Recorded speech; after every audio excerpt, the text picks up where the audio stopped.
ഒരിടത്തൊരിടത്ത് ഒരു പാവപ്പെട്ട മരം വെട്ടുകാരനുണ്ടായിരുന്നു.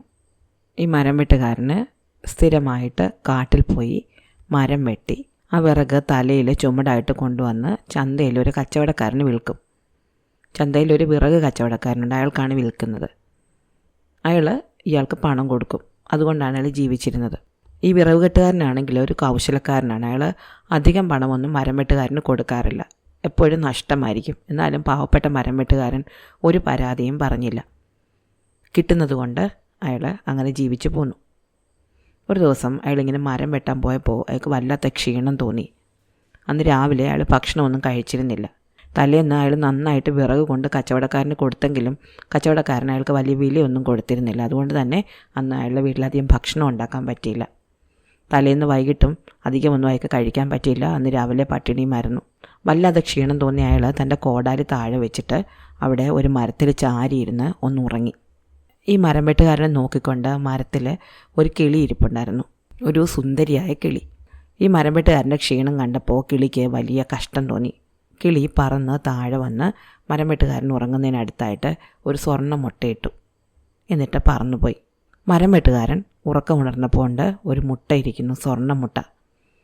സ്വർണ്ണമുട്ടയുടെ വിലയൊന്നും അയാൾക്ക് അറിഞ്ഞുകൂടായിരുന്നു. അയാൾ വിചാരിച്ചു, മുട്ടയെങ്കിൽ മുട്ട, ഇത് വീട്ടിൽ കൊണ്ടുപോയി പൊരിച്ച് തിന്നാം, അപ്പോൾ വിശപ്പ് മാറുമല്ലോ.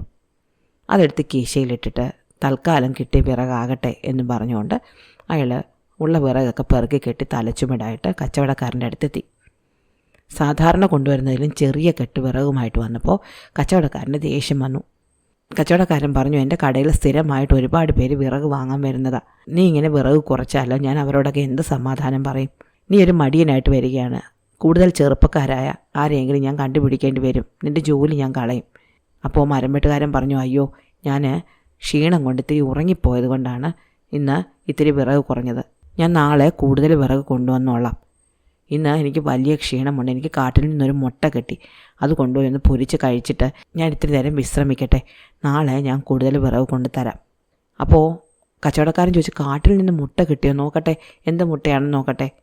അപ്പോൾ മരം വെട്ടുകാരൻ തൻ്റെ കീശയിൽ സൂക്ഷിച്ചിരുന്ന മുട്ടയെടുത്ത് ഈ കച്ചവടക്കാരനെ കാണിച്ചു. കച്ചവടക്കാരൻ്റെ കണ്ണഞ്ചിപ്പോയി. ഒരു സ്വർണ്ണ മുട്ട, എത്ര വില വരും അതിന്? ഈ മണ്ടൻ മരം വെട്ടുകാരന് ഈ മുട്ടയുടെ മൂല്യം അറിഞ്ഞുകൂടാ എന്ന് കച്ചവടക്കാരന് മനസ്സിലായി. അയാൾക്ക് ആ മുട്ട കൈക്കലാക്കണം.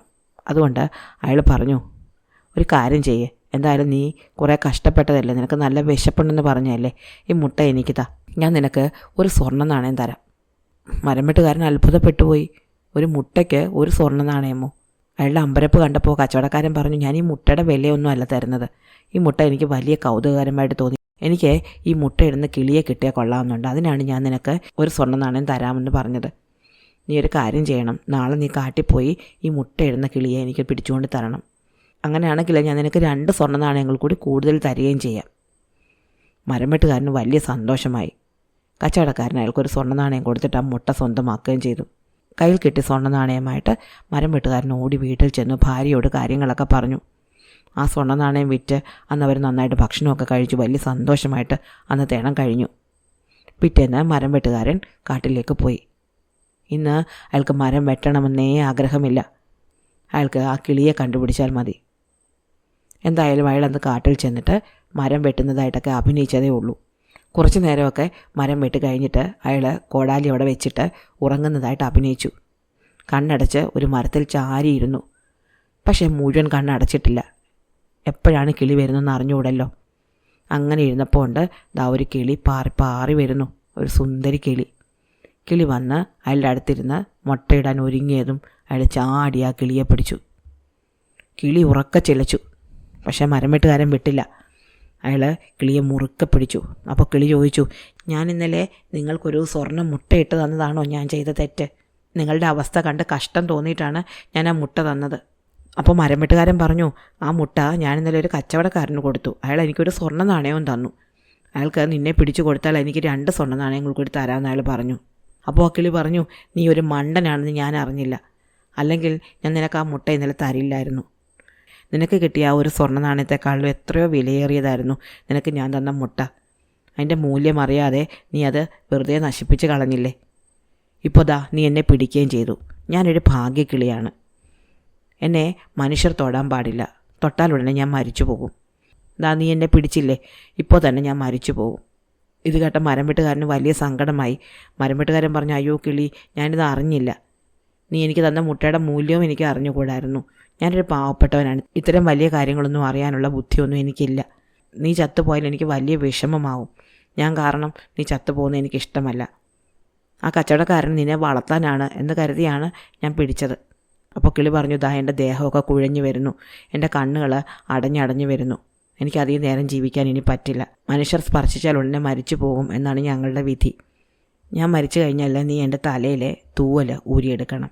എന്നിട്ട് തീക്കുണ്ടമുണ്ടാക്കി എന്നെ അതിലിട്ട് കത്തിക്കണം. എൻ്റെ തലയിൽ നിന്ന് പറിച്ചെടുത്ത തൂവൽ നീ തീയിലേക്ക് നീട്ടിപ്പിടിച്ചാൽ നിനക്ക് എൻ്റെ വീട്ടിലേക്കുള്ള വഴി കാണാൻ പറ്റും. ആ വഴിയെ നീ എൻ്റെ വീട്ടിലെത്തി എൻ്റെ അച്ഛനമ്മമാരെ കാണണം. നടന്ന കാര്യങ്ങൾ അവരോട് പറയണം. ഇത്രയും പറഞ്ഞതും ആ കിളി കുഴഞ്ഞു വീണ് മരിച്ചുപോയി. മരം വെട്ടുകാരൻ കിളിയുടെ തലയിലെ നീണ്ട തൂവൽ ഊരിയെടുത്തു. എന്നിട്ട് അതിനെ ഒരു തീക്കുണ്ടമുണ്ടാക്കി അതിലിട്ട് കത്തിച്ചു. തീയിലേക്ക് അവൻ ആ തൂവൽ നീട്ടിപ്പിടിച്ചപ്പോൾ ഒരു വഴി തെളിഞ്ഞു വന്നു, നീണ്ട ഒരു വഴി. അയാൾ ആ തൂവലും പിടിച്ചുകൊണ്ട് ആ വഴിയെ മുന്നോട്ട് നടക്കാൻ തുടങ്ങി. കുറേ ദൂരം നടന്നപ്പോൾ സ്വർണം കൊണ്ടുള്ള മനോഹരമായൊരു വീടിനടുത്തെത്തി. അയാൾ വരുന്നത് കണ്ടപ്പോൾ 2-3 കിളികൾ ആ വീട്ടിൽ നിന്ന് പുറത്തിറങ്ങി വന്നു. എന്നിട്ട് പറഞ്ഞു, നീ ഒരു മനുഷ്യനല്ലേ, മനുഷ്യൻ എങ്ങനെ ഈ വഴി കണ്ടുപിടിച്ചു? സാധാരണ മനുഷ്യർക്ക് ഈ വഴി കണ്ടുപിടിക്കാൻ പറ്റില്ലല്ലോ. എൻ്റെ മകൻ എന്തെങ്കിലും പറ്റിയോ? അത് കേട്ടപ്പോൾ താൻ കാരണം മരിച്ചുപോയ കിളിയുടെ മാതാപിതാക്കളാണിവർ എന്ന് മരം വെട്ടുകാരന് മനസ്സിലായി. അയാൾ നടന്ന കാര്യങ്ങളെല്ലാം ആ കിളികളോട് പറഞ്ഞു.